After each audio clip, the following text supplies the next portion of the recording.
for our party people, maybe some of them are like, what the heck is Unrivaled? Can you do a reset of just like what the league is and all of that, please, first? Yes. Well, first of all, I love it too. I'm wearing my Unrivaled shirt.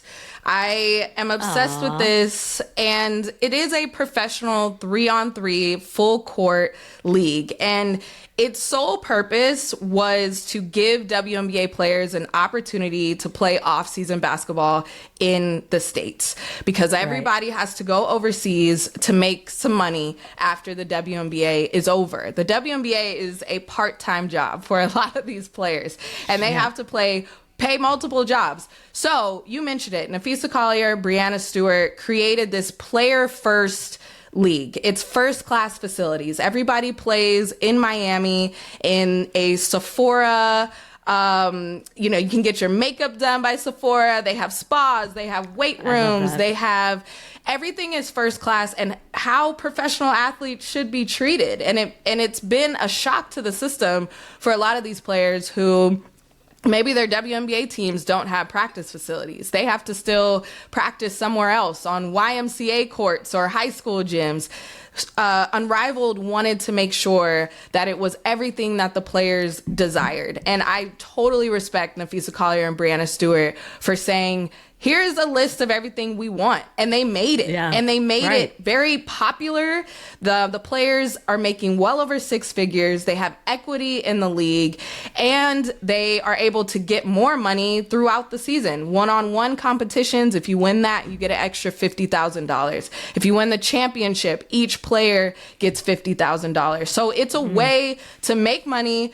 We're entertained. The social media is off the charts. I think people really realized there was a gap in when you got to see your favorite WNBA player from the end of the season to the start of the next season. And now we get to be following them all year long. We get to see how funny they are, how great they are. And it's exciting. It's taken off, and this is season 2. I'm excited. Yeah.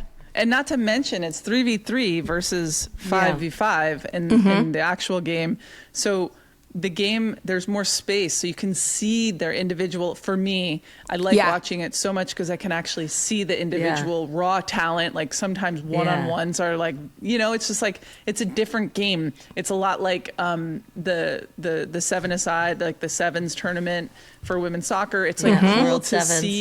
The World Sevens, and then the other one, which is the what tournament is that called? TST.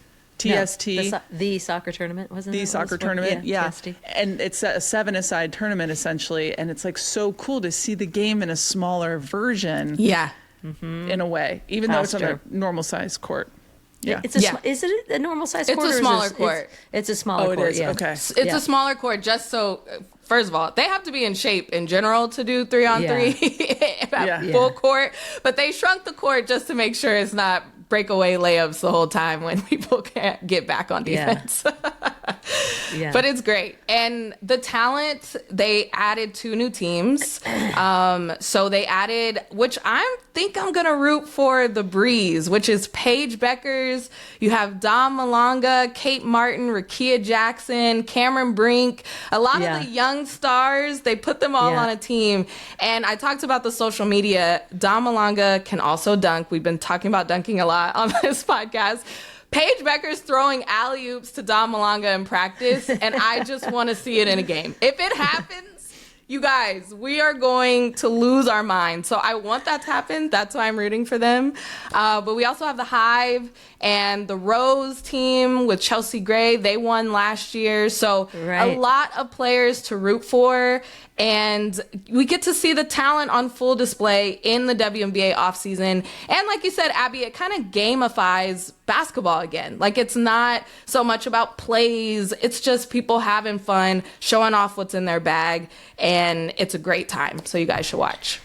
Did they keep the same teams from last year, or did they mix that up entirely? Like, is it all how new? Do they choose? How do they choose the way they drafted them last year was fascinating to me, and maybe give that background.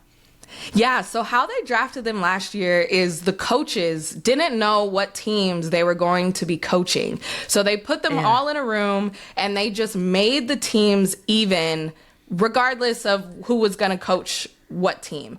And I Right. think that was I a think that great was so way cool. to just be fair and just to make sure, okay, we have a post player here, we have a guard here. This player plays well with this player. So they were just kind of in this brainstorming session, and that's how they'd pick the teams. And then they drafted the coaches to coach a different team. For this Brilliant. year, not every player came back. So I think that would be different if every single player came back for season 2. Maybe they could Right. run it back with the same teams. But essentially, they like gave a franchise tag to 2 players. So there's 5 players on a team. They kept 2 players that were on the team that returned last year. And then they kind of threw everybody else's name back into a pot. And so those 2 new teams are all new players. And then say the Rose got to keep Chelsea Gray and Kalia Copper. Everyone else kind of got mixed around. So that's how they redid it. And it makes it fresh and exciting. Even though sometimes from the Lunar Owls, they were so close to that championship. They're like, we want to run it back. But it makes it fair so that everyone gets a new chance. And they kept, those 2 players on each squad. Okay, what do you think worked from last year, and what can they get better at this year? I think what worked was the social media, the hype. They had almost 1 billion impressions. I think everyone was talking about the league, and that is something that you want when you have a new business, period. But I think that made it very fresh and exciting. I want to make sure that you got to keep that momentum. Like, you got to make sure that you keep riding that and giving us the same type Which of is hard content. when you're not like the shiny new object anymore, right? It's a hard. little bit more difficult. It's hard. It's not Yes. the new buzz.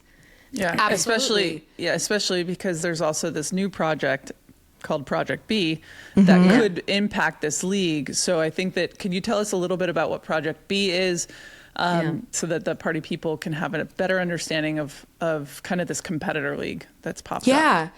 It's so interesting because a few years ago, it was the WNBA or overseas. And now you have options. Now players have options. And that's the good part. That's the exciting part. You can do Unrivaled. You can do Athletes Unlimited, which is another 5-on-5 type of league that's happening in February through March. And Project B is going to happen November through April. And it is going to be a global league where you're essentially having tournaments around the globe. And then there would be a final team winner at the end of the season. So they kind of equated it to tennis. Like, everyone's coming to the US Open. It's in New York and everybody's there. You play. Whoever gets the win, then that adds points to their overall total. And it's going to be like that. Now they're talking money. They're saying they are going to pay these players potentially, allegedly, millions of dollars, and they are going to be able to have a global brand. That's the whole thing, is just taking these WNBA players and making sure they are global stars. There's a lot that we still don't know about Project B, but what we do know is that tech giants have started this. Alana Beard, who is a WNBA great, is behind the basketball operations, and they are making men's and women's teams starting in November. But if you think about it, the WNBA season goes from April, pretty much May, to October. Then you'd have to go from November to April. You are playing all year around if you join Project B and the WNBA. Wow, that brings it kind of full circle for me right now, and makes me really want these players in the WNBA to get a better deal, so that they don't feel like they have to choose between one or the other, that they can potentially choose staying home and playing in the WNBA without having to go search for the cash. Because I understand what that feels like. Like, your career's finite, your legs, who knows how long that they will last, and you got to make as much money as you possibly can so that you can secure a future for yourself. Because we don't, in these leagues, I don't know what it's like in the WNBA, CBA, but like, I didn't get a retirement fund. I had to do that on my own. And there still wasn't there very much at the end when I retired. So I was like, wow, I have to figure out a new life for myself. So this is interesting to me, because also if the WNBA doesn't pay their players, some of those players are just going to go and elect to potentially play in Project B full time or in Unrivaled full time. Like, got to figure out how to do both here. Yeah.